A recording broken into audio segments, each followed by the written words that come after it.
Pues ya estamos de regreso para dar inicio a nuestra tertulia de economía. Esta noche está con nosotros don Francisco Aranda. Muy buenas noches, don Francisco. Muy buenas noches. Y don Alberto Castillo. Muy buenas noches, don Alberto. Buenas noches, don César. Bueno, ya saben ustedes que casi la mitad de los españoles piensa que la crisis va a durar muchos años, que además hoy hemos tenido un debate del Estado de la Nación que supongo que habrá quien lo haya encontrado apasionante. A mí personalmente me ha parecido más bien deprimente, pero en fin, ahora escucharé su opinión. Lagarde finalmente va a dirigir el Fondo Monetario Internacional y 1 de cada 6 bancos europeos podría suspender los test de estrés. En fin, motivo de gran alegría, me imagino, para todos nosotros. En fin, yo les dejo estos temas sobre el tapete y ya lo saben ustedes. Añadan lo que quieran, descártense de lo que les parezca y empezamos a jugar. Bueno, pues yo me he permitido leerme el discurso del presidente Zapatero y hay algunas cosas que me gustaría comentar porque no sé si lo he leído mal o si anteriormente lo que dijo no lo entendí bien, porque algunas cosas que decía antes que no, hoy he dicho que sí y me parece un poco extraño. Y desde luego volvemos a poner sobre la mesa más incertidumbre sobre nuestra economía. Pero antes sí que me gustaría hacer un breve apunte sobre una frase que dijo el presidente del Congreso, don José Bono, en el programa del sábado de la Noria, después de la cual directamente desconecté, ¿no? Y es que cuando le preguntó el entrevistador que cómo estaba el presidente Zapatero, don José Bono dijo: Zapatero está mejor que nunca, en mejor forma que nunca, está a tope, ¿no? A mí eso me pareció una falta de respeto que dijera eso, teniendo en cuenta que hay 5 millones de personas en este momento en nuestro país que en el desempleo y un 10% de un tejido productivo destruido, con falta de emprendedores y bueno, pues con una situación de credibilidad a nivel internacional que ya vemos que para encajar a personas de nuestro país en organismos internacionales hay que pagar antes, ¿no?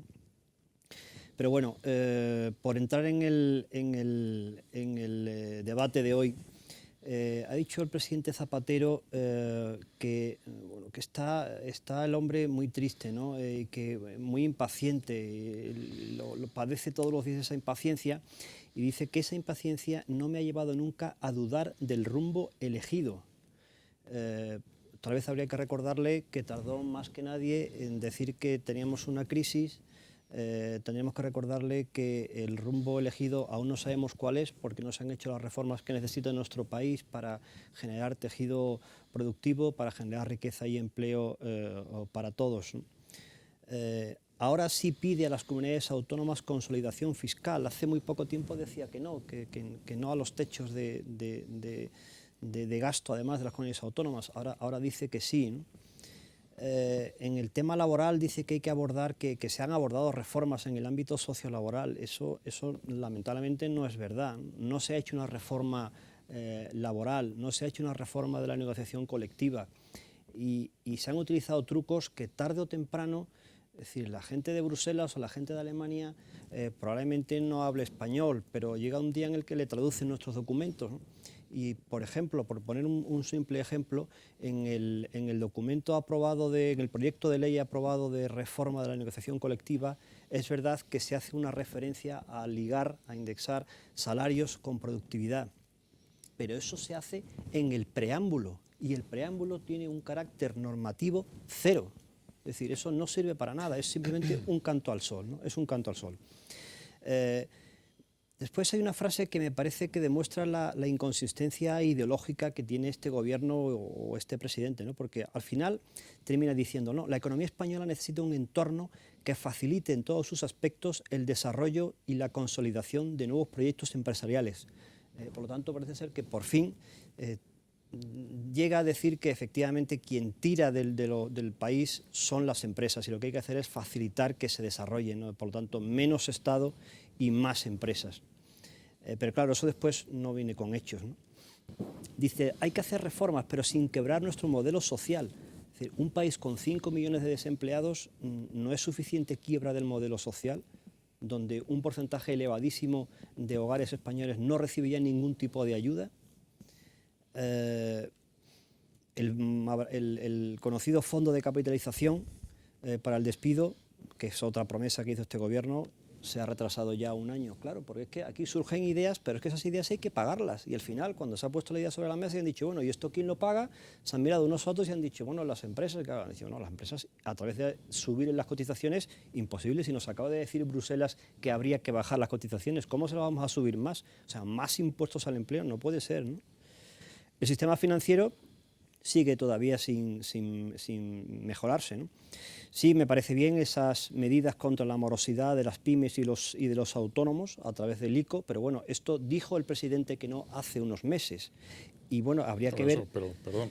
Y habría que ver cómo se concretan, porque esas medidas o son finalistas o a qué se van a dedicar. Pero es que vamos a ver, los tres pilares en los que ha basado esta pantomima de discurso, que además ha sido una especie de discurso de despedida en el que se pensaba que le iban a tirar flores y bueno, agradecerle los servicios prestados.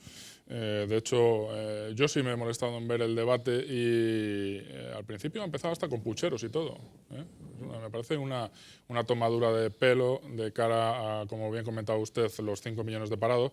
Me parece una tomadura de pelo a todos aquellos ciudadanos afectados por la banda terrorista ETA, que gracias al gobierno del señor Zapatero las tenemos ahora mismo en las instituciones. Me parece una tomadura de pelo teniendo el déficit que tenemos ahora mismo y la imposibilidad de reducirlo.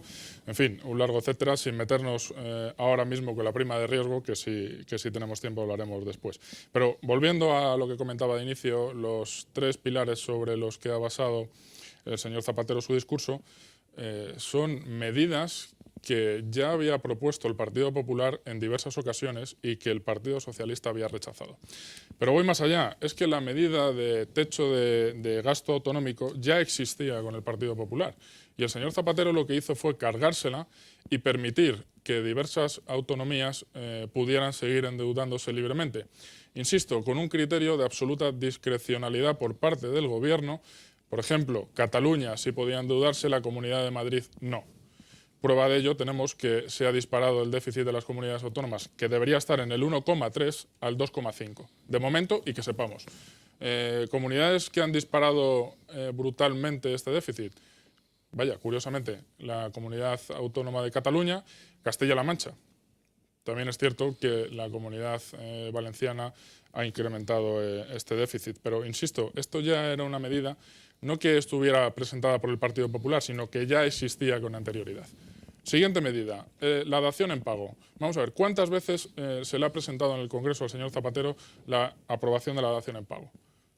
Siempre la han rechazado. ¿Qué pasa? Que ahora ocurre una circunstancia, y es que las próximas elecciones pueden dar como vencedor al señor Rajoy, con lo cual es muy fácil hacer un guiño a estos indignantes que se encuentran en diversas plazas de la geografía española para que en el caso de que el señor Rajoy gane las elecciones les podamos utilizar ahora sí para que estén montando escándalos y haciendo huelgas. Es que, perdón, la dación en pago ya la han propuesto 14.000 veces. O sea, no me está ofreciendo usted nada nuevo. Es más, lo único que me está ofreciendo son unos titulares, que no van acompañados de un contenido, simplemente titulares. Tampoco creo yo que Zapatero esté por más. O sea, quiero decir, en última instancia, la cuestión de Zapatero, que ha decidido que va a agotar la legislatura, a lo mejor consiguen recortarle algún mes, pero todo parece indicar que va a agotar la legislatura y qué es lo que quiere hacer, porque hay una serie de adefesios jurídicos que quiere sacar adelante. Es decir, primero, usted está leyendo mal los datos económicos. Aquí ya hemos empezado a salir de la crisis, empezamos a estar viento en popa a toda vela, hemos superado hasta los brotes verdes y usted no se quiere enterar. Segundo, usted no colabora con el hecho de que salgamos de la crisis. Y además no dice usted nada. Y por cierto, luego no había nada más que ver a los corifeos y las corifeas de Rodríguez Zapatero diciendo que el otro no había aportado nada, llamándolo Marianópulos, por eso de la crisis griega y la oposición y todo lo demás. O sea, yo creo que, vamos a ver, lo de Zapatero es muy triste porque librarnos de las secuelas del gobierno de Zapatero seguramente nos va a costar más décadas que años. pero que evidentemente él ha dicho lo que se suponía que iba a decir, no tienen la menor duda. Bueno, ha hecho una interpretación incluso de por qué había empleo en la época del Partido Popular, que yo no sé cómo no se le han caído las cejas de vergüenza, ¿no? Es decir, aquí había, porque había ladrillo, ¿eh? O sea, lo hacían ustedes. Si algo me arrepiento es no haber pinchado antes eso. ¿Qué está diciendo este hombre? O sea, este hombre está desequilibrado. Pero cuando ha dicho eso, ¿no se acordó de que en un momento dado, hace tiempo, también decía que íbamos a la Champions League, que íbamos a mejorar, Claro. incluso a pasar a Francia? Y Alemania, ¿Y íbamos a Alemania? alcanzar a Alemania. Y bueno, ya le había dicho a su amigo Sarkozy que lo íbamos a pasar. Claro, pues, Es que claro, los disparates que ha dicho Zapatero a lo largo de sus 7 años y pico son verdaderamente increíbles, increíbles. Y el problema es que hemos vivido en una situación de locura, de insania mental, pues no se puede denominar de otra manera, en que la gente que estaba alrededor parece que estaba abducida. O sea, uno ve la cara que tenía ayer Moratinos en la FAO, cuando no le eligieron presidente, y uno se da cuenta de que Moratinos estaba convencido de que lo iban a elegir presidente. Se le quedó una carita como diciendo, ¿cómo es posible que no reconozcan los méritos de lo que hemos hecho? Entonces, claro, en el momento en el que la crisis económica estalla, y estalla aquí antes que en el exterior, pues todas las vergüenzas quedan expuestas. Y por supuesto hay una insistencia en que no hay crisis y en negarlo y en negarlo. Y eso nos coloca en un impasse en el que no se mueve un dedo, no se llevan a cabo las reformas y Zapatero simplemente quiere acabar la legislatura para llevar a cabo una serie de efesios jurídicos. Pero vamos, la situación en la que va a dejar al país en cualquier sentido es para echarse a temblar. No solamente, además, yo creo que es el hecho de que vayamos a necesitar décadas hasta otra vez crecer como lo hacíamos antes, sino en qué situación vamos a estar arrastrándonos durante todos esos años hasta que volvamos a estar como estábamos antes, ¿no?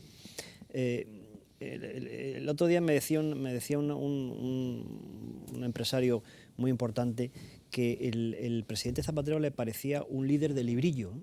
De librillo, es decir, que se ha aprendido las 4 cosas de más o menos lo que es el socialismo, es decir, bueno, mucho... O lo que él cree que es el lo socialismo, que él cree que es el todavía socialismo, peor. que es mucho Estado, mucho Estado, mucho Estado, y ayudar a esto, ayudar al otro, ayudar al no sé qué, bueno, y más o menos eso él va tirando, ¿no? Entonces, yo creo que él realmente interiormente se ha dado cuenta de que eso no funciona, pero no sabe qué hacer en este momento, ¿no? Es decir, por otro lado, yo creo que cuando va a Bruselas vuelve el hombre y dice, vamos a ver, pero en el fondo tienen razón, pero eso va en contra de lo que yo creo que es el socialismo. Yo soy socialista y tengo el carnet del ojete en la mesilla.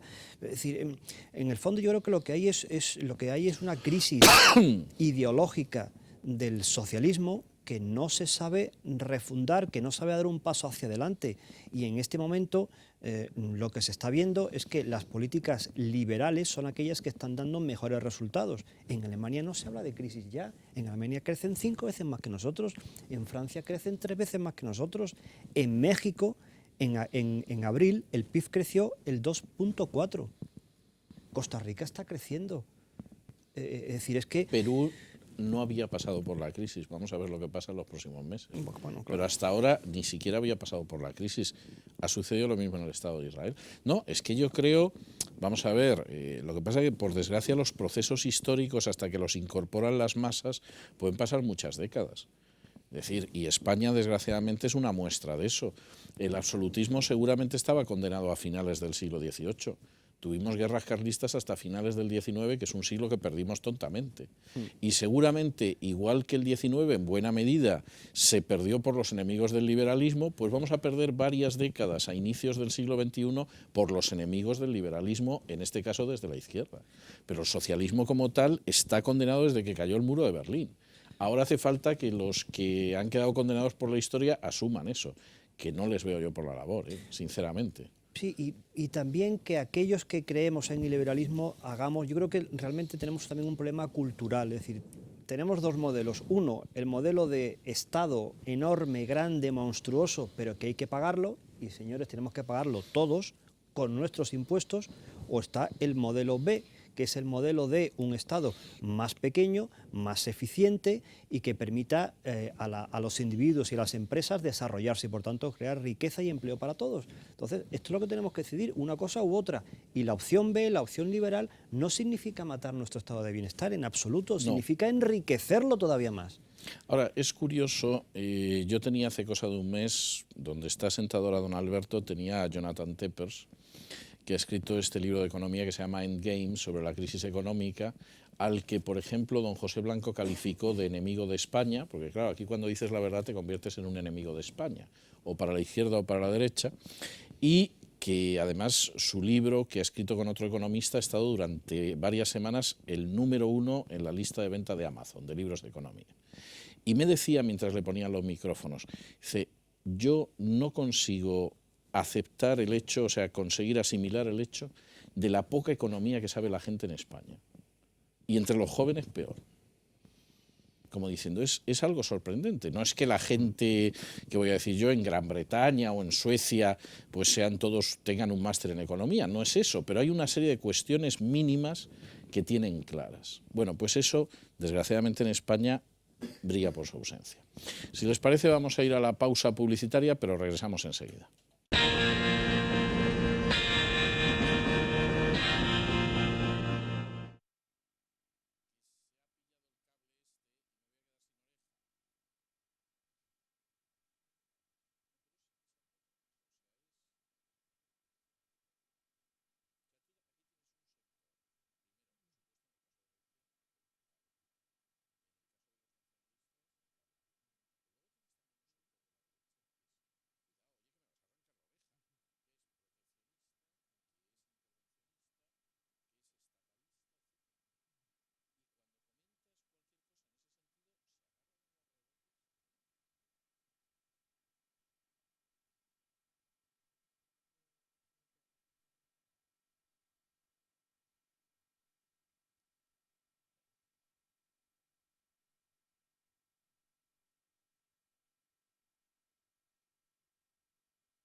Bueno, pues vamos a hablar de portadas de prensa.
Bueno, pues ya estamos de regreso y continuamos con nuestra tertulia de economía. Hablaban ustedes del peso, ¿no?, del Estado, y una clara consecuencia de este peso del Estado la tenemos muy cerca, ¿no? Ya hemos visto la situación de Grecia, cómo está en estos momentos, ¿no? Y es que si se paran a mirar, ni siquiera saben cuántos funcionarios tienen. Hay un debate abierto entre sindicatos y el gobierno en que cifran unos en 700.000 y otros en 800.000 el número de funcionarios, pero sin saber realmente muy bien qué número de ellos tienen, ¿no? Aparte de la cantidad de medidas absurdas que se producen en estos estados, ¿no?, tan abultados. Por ejemplo, y vuelvo al caso de Grecia, las hijas de funcionarios fallecidos tienen derecho a una pensión vitalicia. O sea, es que un estado así no puede aguantar. Grecia lleva muchísimos años viviendo del crédito barato, sin tomar ninguna medida estructural. Y claro, así se vivía muy bien, pero esto tiene un fin, ¿no? Y estamos ahora mismo viendo cuáles son las consecuencias de haber vivido muy por encima de sus límites, ¿no? Yo creo que habría que efectivamente reducir el peso del Estado. En el caso de Grecia, si ese peso se redujese a la mínima expresión, estaríamos hablando de que podrían recuperar entre 50.000 y 300.000 millones de euros. Casi el total de la deuda griega, que está ahora mismo en 350.000 millones de euros, ¿no? De todas formas, yo soy optimista respecto a Grecia por lo siguiente, y es que el llamado Plan B, que se le ha ocurrido a Sarkozy, que no se le ha ocurrido, aunque digan que se le ha ocurrido a él, no se le ha ocurrido a él, porque está basado en el famoso Plan Brady, que puso en marcha, se pusieron en marcha los Estados Unidos para rescatar a los países latinoamericanos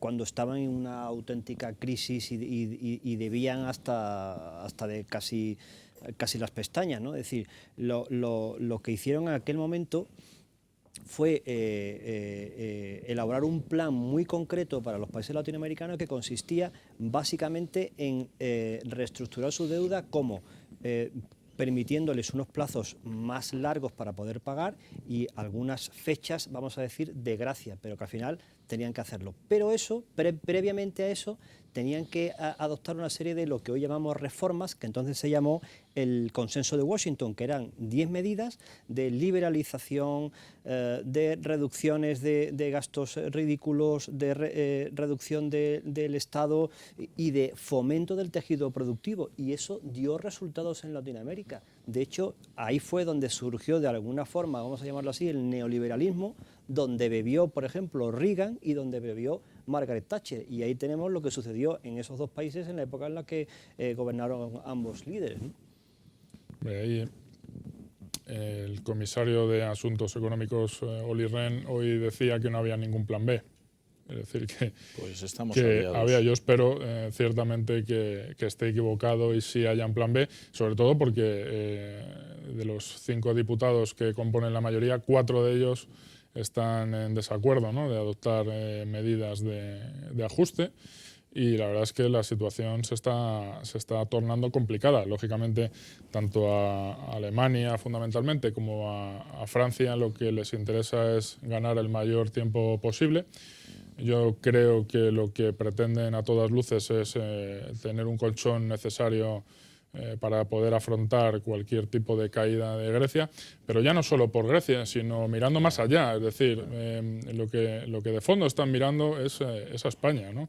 Y dentro de ese margen yo creo que también lo que está dando tiempo es a que se mejore la situación en España, que haya una reestructuración del sector financiero, cosa que bajo mi punto de vista todavía vamos para largo, ¿no? Pero claro, es que analizar lo que sería la salida del euro de Grecia, pues sería una importante tragedia, ¿no? Cierto que ya ofrecían un nuevo plan en el que iban a reinvertir no ya el 100%, sino el 70%.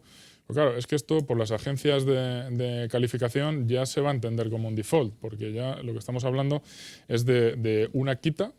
O Estamos hablando de una quita y lo que estamos hablando es de un aplazamiento del pago, con lo cual requisitos imprescindibles para que las agencias le entiendan como un default. Con lo cual, bueno, esperemos que salga adelante este plan de ajuste, aunque ya digo que lo tienen complicado. Hay que generar inversión productiva y para eso es importante esa reestructuración de la deuda, es decir, hacerla un poco más amable, pero claro, yo le hago la deuda que tengo contraída con usted de forma más amable si usted me garantiza, y para garantizármelo prefiero poner a alguien de mi confianza a su lado, que va a hacer usted una serie de medidas que le van a facilitar el no derrochar dinero.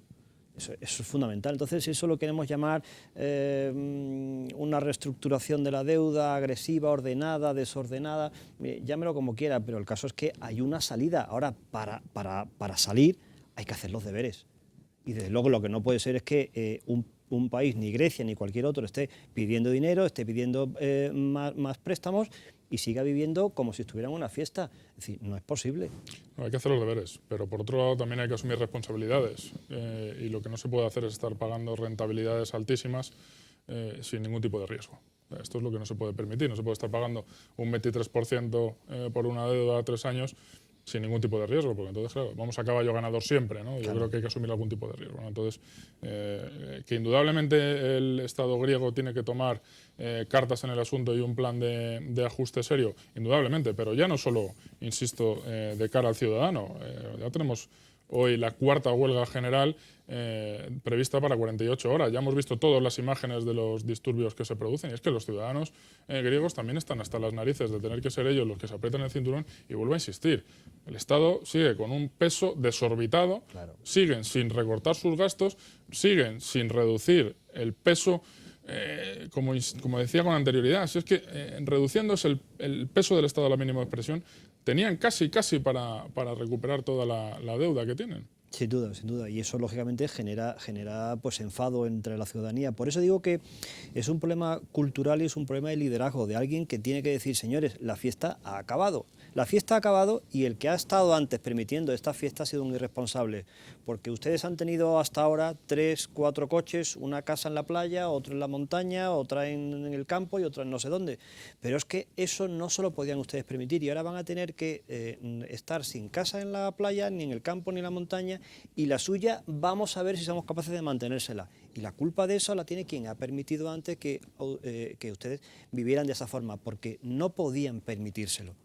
Y alguien tiene que tener el liderazgo para decir que que eso ya ha acabado y que tenemos que esforzarnos más. Y que la fiesta se acabó. Exactamente, y que tenemos que introducir la cultura de la competitividad y del esfuerzo y de la formación y de que no va a venir papá Estado a solucionarme la vida porque es que es imposible, porque es que eso ya no puede ser.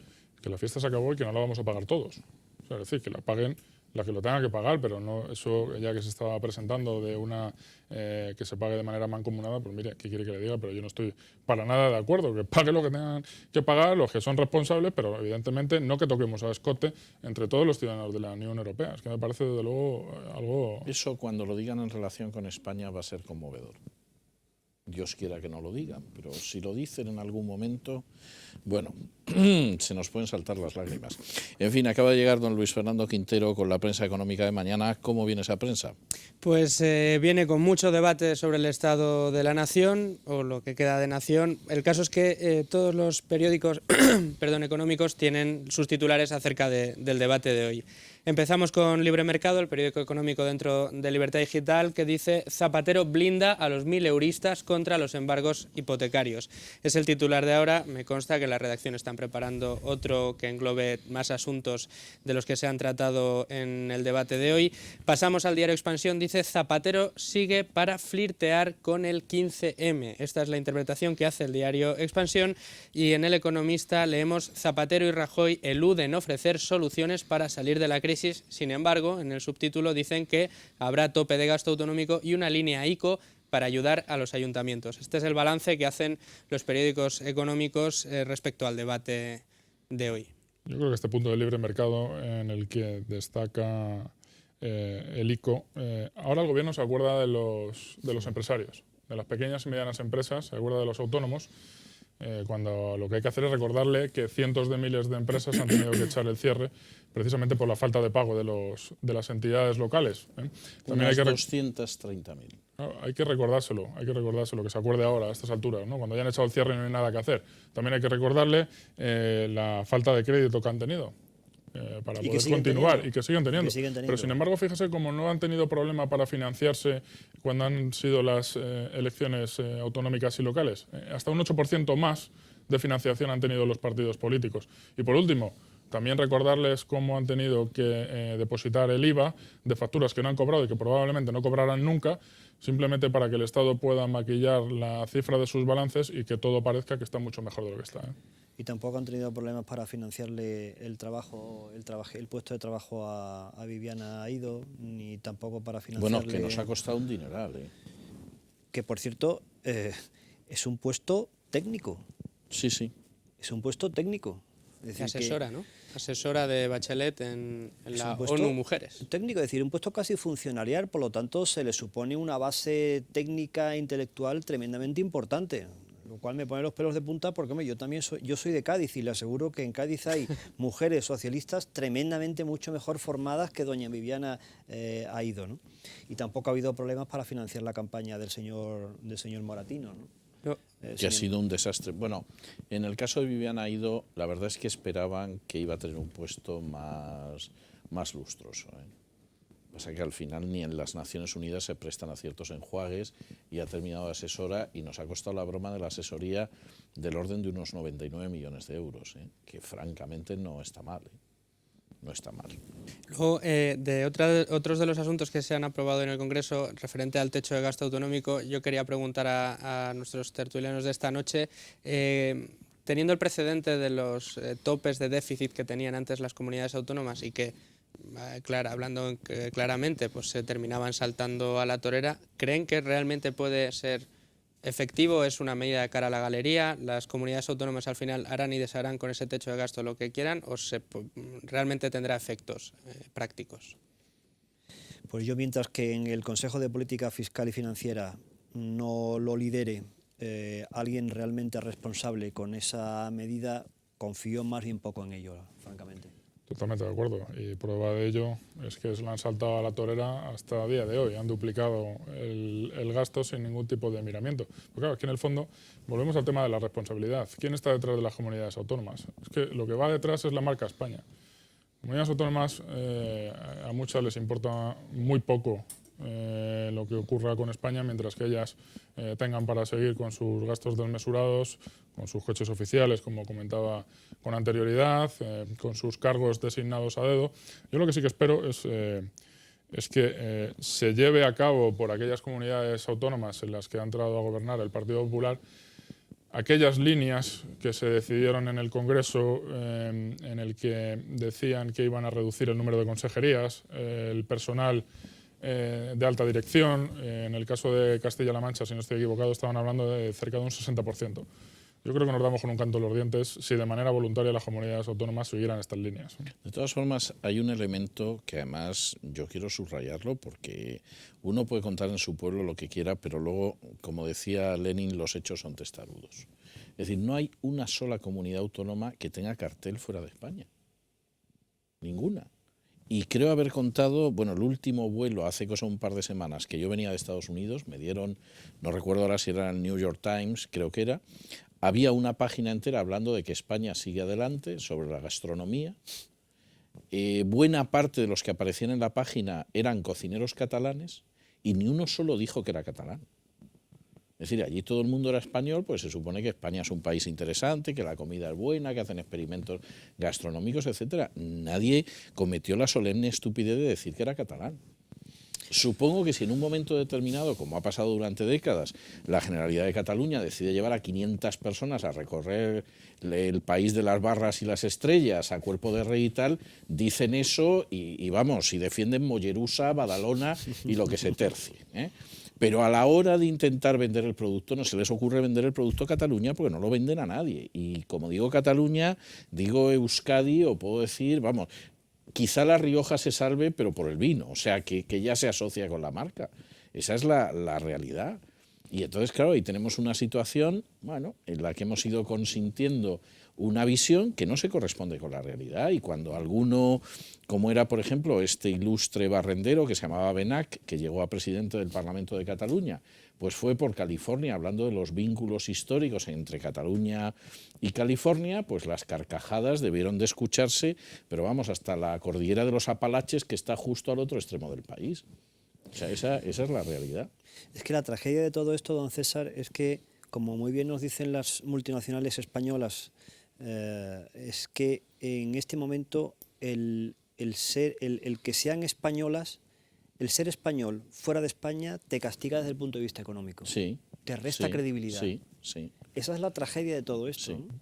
Y la culpa la tiene esto, porque claro, yo estoy pensando, por ejemplo, en gente que está trabajando en China.